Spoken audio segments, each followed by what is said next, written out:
Hello, everyone. My name is Pascal, and today I'm going to talk about a topic I'm quite passionate about, which is recycling, and more specifically, the topic of e-waste. So just briefly to introduce myself, I spent 20 years in IT, initially IT services, and then I moved to IT products. Worked for quite a while for Hewlett-Packard, and then worked for a startup after that. And I'm also an expert on environmental issues. So recently I launched a consulting activity on climate education and sustainable IT. And I'm also a core team member of an association called Rebit Network that's deploying a CO2 sensor to measure greenhouse gas emission. I put my LinkedIn link down here, so feel free to connect with me as well. So let's start about defining what is e-waste. So e-waste is a short for electronic waste, and it's all about electronic devices or even components that have reached the end of life. And what we include in electronic items is pretty broad if you consider the definition of what is electronic. And so here we could talk about everything that's consumer electronic, including your dishwasher, so any household appliance that will contain electronic, and of course all the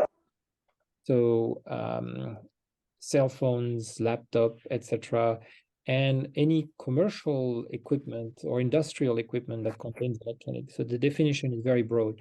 But in the context of this presentation today, I will really focus on IT equipments that include end-user devices like computers, smartphones, tablets, and also back-end equipments like servers and networking.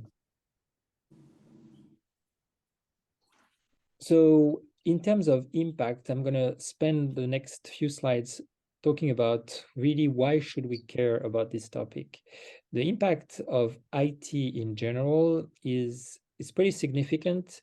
It's 4% of the global carbon emission.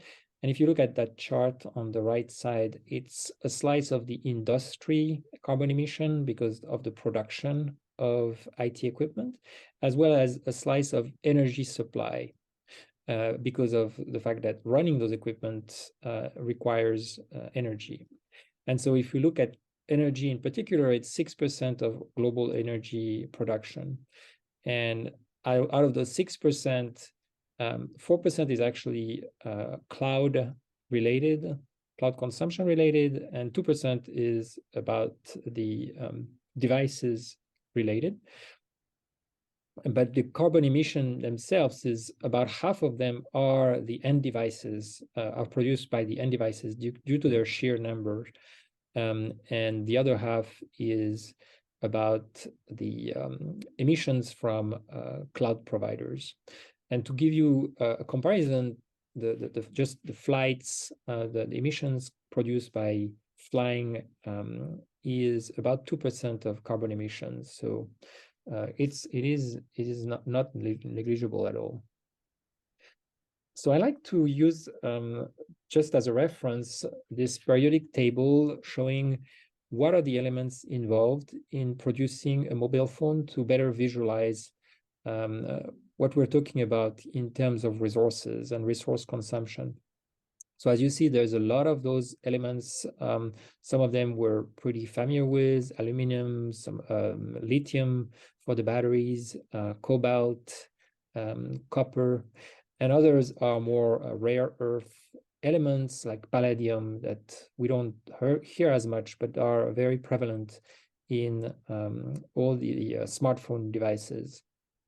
And there are specific elements that relate to specific parts of the cell phones. So you see here color-coded what is being used in, for the screen itself of the smartphone, for the battery, the casing itself, and the electronics inside the cell phone.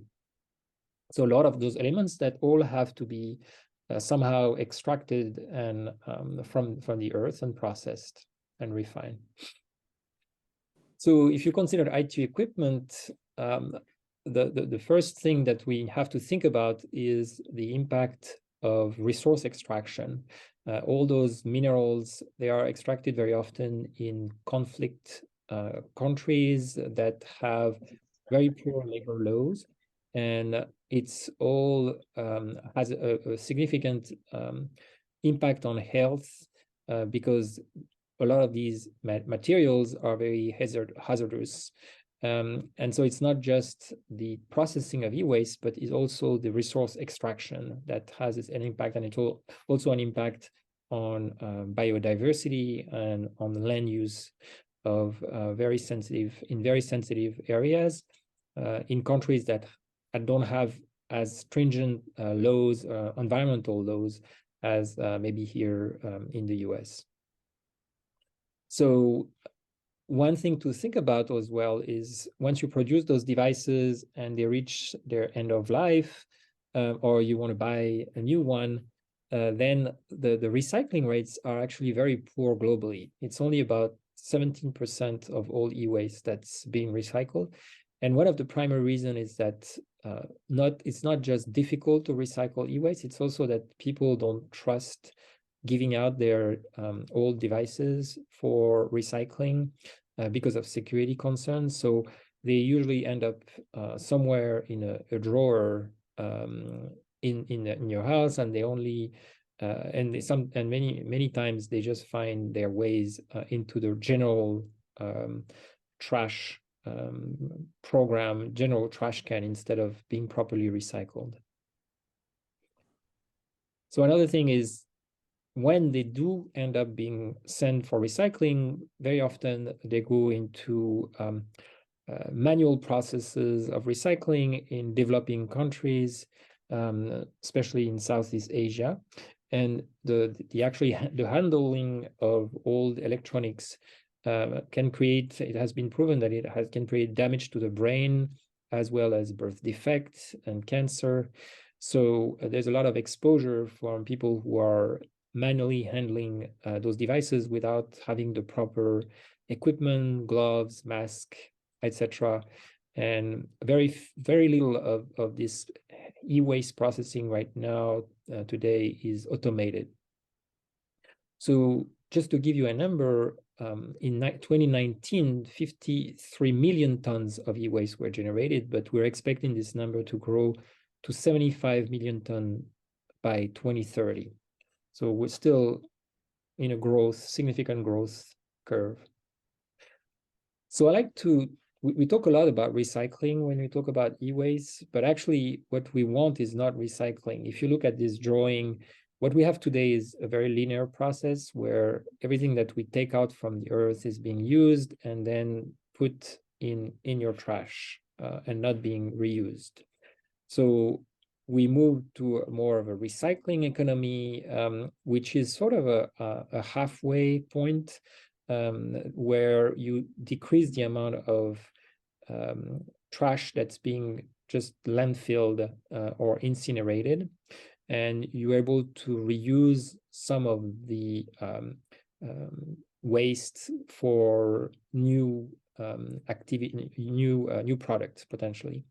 And if you look at the right, this is really where we want to end up, is a true circular economy, which is everything that we take out of the earth and use is being reused eventually and never goes into the general trash.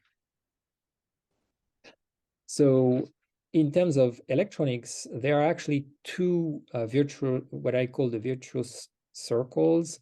On the left is really extending the life of your assets as long as possible. And that's what I call intelligent reuse, which is all about repairing and using your assets, extending the life of your electronics. And this is true for companies who have assets that they need to retire, as well as individuals. And then on the right side is when the device really can't be reused because it's broken, for instance, and beyond repair. Then there is a virtual circle about recycling and truly recycling all the materials. So we'll go in more details into each one of those circles in the next few slides. So the first thing that we think about when we have all those devices is that it starts with the design. If you consider extending the life of devices, it all starts with the design, and the design is typically in the hand of vendors, large vendors like Apple, HP, Google, and Samsung. So up until recently, planned obsolescence was really the rule, and devices were designed to last for 2-3 years, and then eventually the vendors don't worry about the device not being broken, because they know for sure that there will be an upgrade, and they want their customers to essentially keep upgrading indefinitely. But as we know, this is not sustainable, and what vendors are now trying to consider is how do you design a device that is modular and can be repaired. And when you say it's modular, it means you can take out some parts individually and repair them without having this black box concept where everything is sort of encased and it's very difficult to extract any faulty device beside the battery maybe out of your equipment. So if you look at the end result is that an end user like you and me, without having too much technical experience or even too many tools besides a screwdriver, should be able to replace faulty components, order them, replace them without having to pay for a specialized technician, and without having to pay also a price that's so high to replace the component that usually it's cheaper to buy a new one, right? And so as a result, you extend the life of your device following this process. So there are a few companies that are smaller that have been attempting to produce in the smartphone space, especially, devices that are more sustainable. And one of them is Fairphone, a company from the UK, which is B Corp certified. And they've been trying to have their phone essentially fair trade certified. So they're not able to produce their phone in a true circular economy, which would be sort of the end goal, but they are able to source their raw material from areas that are more sustainable, more environmentally friendly. Just like you have fair trade chocolate or fair trade coffee, there is fair trade minerals. And so they're trying to have their phone who are fair trade certified for some of the minerals like gold, aluminum, tungsten. And then for others, they're trying to use only recycled, as much as they can, only recycled materials. So that includes the plastic casing, but also some of the tin and rare earth minerals. So if you are an IT company, what are your options? If you're moving to a new office, all of a sudden you have these tons of IT equipment, all monitors that are sitting around, and you just can't ship them. That doesn't make economic sense.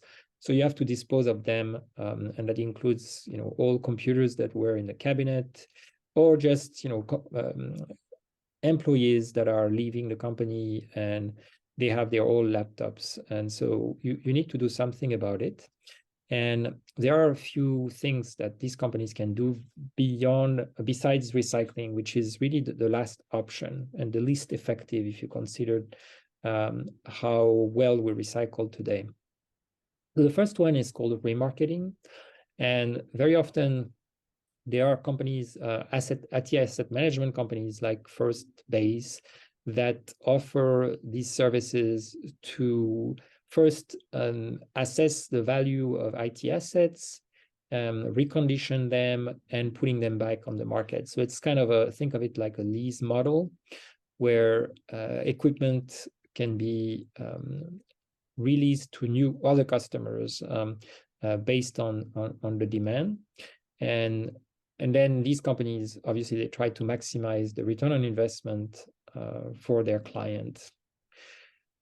So the second strategy is about offering, and this is more prevalent maybe in larger companies, but even in smaller ones, you provide a discount. At a discount, all these equipments, those older laptops, and sometimes that include even screens, cables, etc., at a discounted price to your employees. So again, it helps to have a program in place that's sort of automated, so that you don't have to, so you can manage this more effectively. And then after that, your options are also to donate the equipment to some nonprofit organization that very often work with local schools and libraries to take back those used equipment. So this is if the equipment is a bit older typically, but it still works. And on top of it, here your company will get a tax break. And finally, the last resort is to do the recycling. And here there are all e-waste recyclers are not created equal. Some of them have done a special certification like CERI in the US that gives you a confidence that they will actually manage to recycle in more of the raw material. So sometimes it's not clear for companies what's in it for them in terms of return on investment if they go down that track of adopting these sustainable IT practices around IT assets. And here it's good to have an idea of a few arguments that really are going to be making the case that this is really the right strategy for them, for your if you're talking to your boss, for instance, who's the CIO, that you have to convince that this is the right investment. And here the idea is that you really are going to optimize your resource allocation by having the proper IT asset lifecycle strategy. And as such, you're lowering your expenses and your CapEx expenses. The second aspect is that it helps to have the reputation of a company that has adopted sustainable practices around IT, with both employee hiring and retention. So this is becoming more and more prevalent. As well, your supply chain, whoever you're buying your equipment from, or your product from, your raw product, and then whoever is on the other end of your procurement will also be aware of that, so you can influence your supply chain choices, as well as have your supply chain entirely be more sustainable. So it's a good brand management, as well as it's good for external reputation. From your customer standpoint, more and more customers, they care about what you would do in terms of general IT, sustainable IT practices. And so it helps with acquiring, not only just acquiring new customers, but for customer retention, keeping your customers. And finally, there are many and more legal and legal policies that you have to follow from states and governments. And consideration include the energy efficiency, and we'll talk a bit more about all those programs, but in the US, it's Energy Star.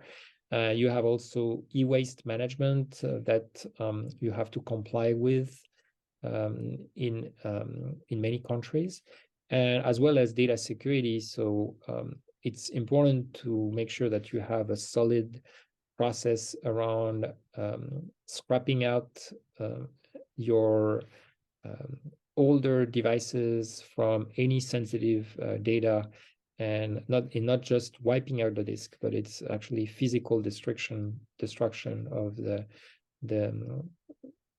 assets, the disk that are holding the data. So let's talk more about government programs. And here I mentioned Energy Star, which is an incentive in the US that more and more vendors are compliant with. And this is important in terms of lowering your energy consumption for not just companies, but us as consumers. And I'm going to speak a few minutes now about the right to repair, which is new programs that are in effect around the world now to really enable the customers to take the device apart and be able to fix your device pretty easily when something breaks. And there are now nonprofit organizations that are advocating for better repair manuals, which in the past have been very, very difficult to obtain from vendors, except if you're part of their own certified repair technician network. So now these organizations have been able to get large vendors like Samsung to release complete repair manuals and essentially enable the end users to address any problems by themselves. And the factors that some of the new laws are taking into account to label devices as repairable are what are the number of steps that you need to take the device completely apart, how easy it is to procure the replacement parts, which has been a real problem in the past.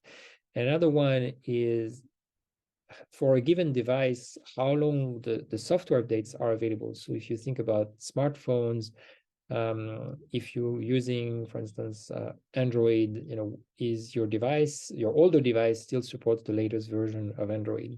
So this is a key issue, and not just for smartphones, but any device that has embedded software. So Microsoft, for instance, is really aware of that as well. So one of the first repairability label that was introduced in France a few years ago, and they have this label with giving a score between 1 and 10, 10 being the best, so kind of a green label. And Fairphone that I mentioned earlier is really the leading vendor, and with a 9.5 grade, no vendor has obtained a perfect grade. Now, the European Union is introducing a new label starting in 2025 that has a bit of a different scale, a bit of different criteria, but it's trying to achieve the same thing. And so that's one of the issue with repairability indexes, is that right now they're not quite standardized. And it's a burden for consumers, but it's also a burden for vendors, right? Because they have to figure out which one they need to follow. And in the US, they're just starting to have programs like that, but it's state by state. There's nothing at the federal level. And then in other region of the world, such as Asia Pacific, this will probably follow a bit later. So if you look at e-waste recycling, really, how does it work? What is the really the specific process? So we all know that e-waste has to be collected in the first place, which I mentioned earlier. From there are programs and solutions for companies as well as individuals, usually handled by your local government, your town or your city. And once it's collected, then it's been sorted, and there is sort of an assessment from third-party companies that have the technology to actually extract the raw material from these amount of electronic devices. And here they're usually taking pretty large amounts from those providers. So depending on what you give them, like a bunch of CPUs or already shredded material, they expect between 1 ton or 100 ton minimum to be considered. And then they will analyze samples of this material and figure out the quality, and then how much value they can be recovered, including how much precious metal can be recovered from this initial stack of material. And then they implement a number of techniques. First, typically dismantling and shredding, and then they use magnet to take out some metals, some crushing and grinding. So it goes through a bunch of cycles and machinery. And eventually, some materials that are most valuable are recovered. So you think of silver, gold, palladium, and copper. These can be, have real resale value on the market, as well as plastic or glass that can also be separated and recovered. And then there's the process of refining and purification, which is sometimes really handled by a different facility, where you want to be able to get a metal that can be, or an item that can be resale on the market. And this is sort of the last step, which is once this material has been purified to a usable state, then it's put back to different vendors, and can be recycled either in electronic device or sometimes different products as well. So I want to go over a few case studies that I think are interesting to get an illustration of what large companies, some large companies are doing in that space. So I've taken a few of them. One of them, Microsoft, has been sort of the leading edge of what large companies are doing in terms of sustainability, not just for their cloud, but they also produce Xbox as well as Surface computers. So they do have large numbers of millions of consumer devices that they need to worry about. And so they do produce, if you look on their website, you can actually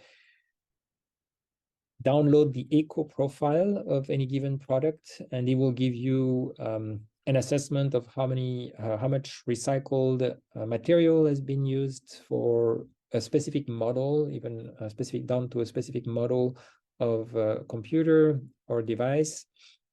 And they've also been taking steps for having more repairable devices. And I'll send out some links about their sustainability report that contains quite a bit of details about what they do here. Another one that's another large company that I'm quite familiar with because I worked for them for a long time is HP. So HP has been not very well known early on for sustainability because they made billions from their ink cartridge that were not recyclable. The printer business essentially was built on the fact that you buy a printer at a very cheap price, but then you're sort of hooked to buying those ink cartridges on a regular basis, and then essentially these are you have to dispose them, and they have ink in a plastic casing. And for many years, HP was fighting against alternative providers that were trying to provide cartridges that were refillable. But HP was claiming, the quality was not be as good, so we don't really certify, we don't encourage you to that. And now, more recently, finally, all the large printer providers have actually released printers that essentially don't need cartridges. You just buy ink itself, and then you directly put the ink in the containers that are inside the printer. So finally, they're moving away from that model, but it took many years. And now HP has also a program called Planet Partners, which for any given product, you can look up what are their partners that can help with repair and recycling. Again, very comprehensive, and I will put also the link to if you want to look it up. And finally, I wanted to discuss about a project that's one of those community-driven organizations, or a nonprofit organization. Just like I mentioned earlier, Fix IT, Fix It. There's a Restart project that's also trying to educate people how to fix your electronic. It's always very intimidating to be able to do that yourself. You're worried you're going to break everything. And now these organizations they have two things. They promote repair, and they try to lobby vendors to make their devices more repairable, so that you don't have to use, for instance, you don't have to own or purchase specialized tools that are just used for these electronic repairs. And also they're trying to educate the public. So they organize workshops and repair events.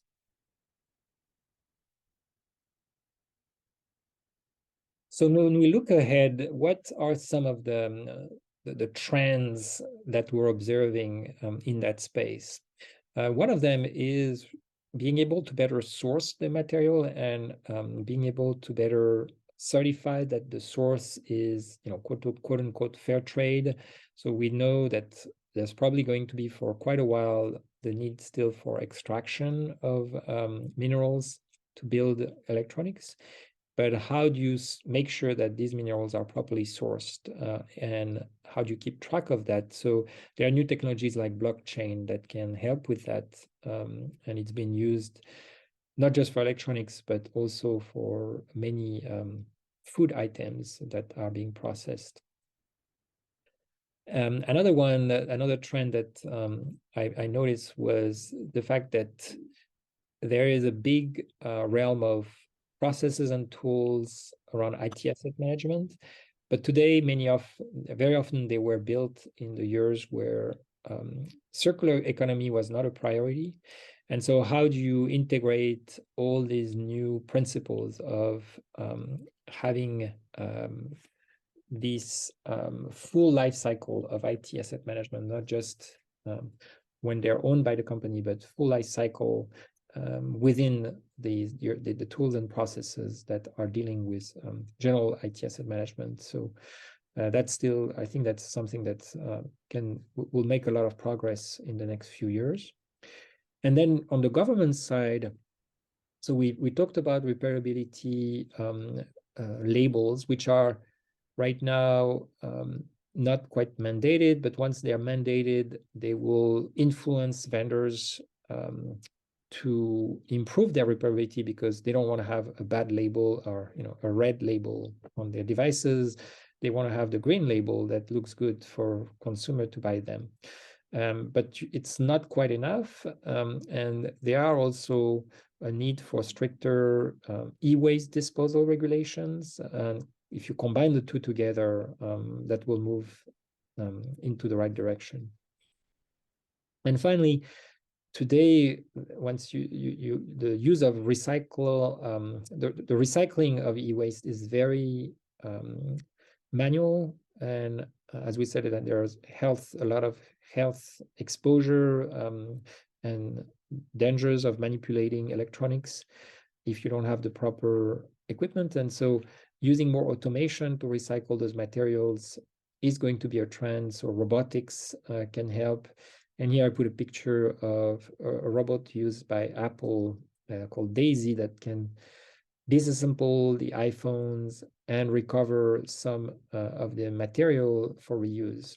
And so this robot is already in production, and it can processes about 1 million iPhone a year. So we should expect to see more and more of those technology. So now I'm going to ask if you have any questions. So open up the mic for questions and answer. Pascal, thank you, so much for the webinar. I very earlier, and I missed the data. You mentioned how much e-waste represents compared to other environmental issues. So I couldn't catch the numbers, and so that's what my question is about. Oh, yeah, sure. So e-waste right now, I think I was talking about this slide here. So I was talking more about the share of IT in global CO2 emission. Is that what you're referring to? Yes. Yeah, so it's 4% of total carbon emissions. And this is, combining all of IT, right? Not just the equipment itself, but also the cloud data center. The data centers. Right, exactly. So that's why it's 4%. And then the electricity consumption is about 6%. And again, combining end user, when you plug in your phone for charging or your laptop, as well as all the energy that's consumed in data centers. So it's about 4% for data centers and 2% for end user devices. And do you know if in those numbers, those percentages, do they include precisely the cradle to grave or to cradle, the circle? Do they include the full life cycle? Yeah, including the extraction of the minerals and everything. Yeah, so for the carbon emissions, I think this number would include everything. Electricity production, probably just powering the devices. Yeah, right. I meant it. Yeah. Thank you. Sure. Any other questions?